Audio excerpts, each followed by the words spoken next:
50 വർഷങ്ങൾക്ക് മുൻപ് ആരംഭിച്ച ഫെയ്ത്ത് തിയോളജിക്കൽ സെമിനാരിയിൽ നിന്ന് ഓരോ വർഷവും 100-ലധികം ദൈവദാസന്മാരെ ലോകത്തിൻ്റെ അനേക ഭാഗങ്ങളിലേക്ക് അയക്കുവാൻ കഴിഞ്ഞ കാലങ്ങളിൽ ദൈവം ഇടവരുത്തി.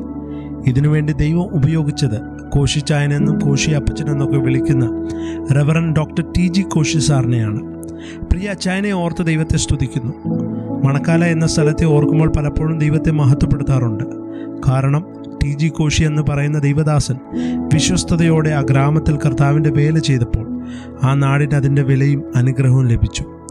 ബൈബിളിൽ പറയുന്ന പോലെ ബെഥാന്യ എന്ന ഗ്രാമം മാർത്തയുടെയും മറിയയുടെയും പേരിൽ അറിയപ്പെട്ടതുപോലെ ഇന്ത്യയിലെ ചെറിയ സ്ഥലമായ ഇറ്റാറസിയിൽ കുര്യൻ തോമസ് എന്ന ദൈവദാസൻ പോയി കർത്താവിൻ്റെ വേല ചെയ്തപ്പോൾ ആത്മീയ ലോകത്ത് മുഴുവൻ ആ ദേശം പ്രസിദ്ധമായതുപോലെ കേരളത്തിലെ കുമ്പനാട് എന്ന സ്ഥലത്ത് KE എബ്രഹാം എന്ന ദൈവദാസൻ കർത്താവിൻ്റെ വേല ചെയ്തപ്പോൾ കുമ്പനാട് ലോക പ്രശസ്തമായതുപോലെ പ്രിയ കോശിച്ചായൻ മണക്കാല എന്ന സ്ഥലത്ത് വിശ്വസ്തയോടെ കർത്താവിൻ്റെ വേല ചെയ്തപ്പോൾ മണക്കാല എന്ന ദേശവും ദൈവകൃപയാൽ ലോക പ്രശസ്തമായി. ഇന്ന് 3000-ലധികം ദൈവദാസന്മാർ ലോകത്തിൻ്റെ വിവിധ ഭാഗങ്ങളിൽ കർത്താവിൻ്റെ വേല ചെയ്യുന്നു. ദേശത്ത് പാർത്ത് വിശ്വസ്തത ആചരിക്കുക എന്ന ദൈവവചനപ്രകാരം പ്രിയ കോശിച്ചായൻ വിശ്വാസത്തിൻ്റെ പാതയിലൂടെ ലോക സുവിശേഷീകരണത്തിൽ വലിയ പങ്ക് വഹിച്ചു. ഇന്ന് താൻ പ്രിയം വെച്ച കർത്താവിൻ്റെ സന്നിധിയിൽ വേല തികച്ച് കടന്നുപോയി.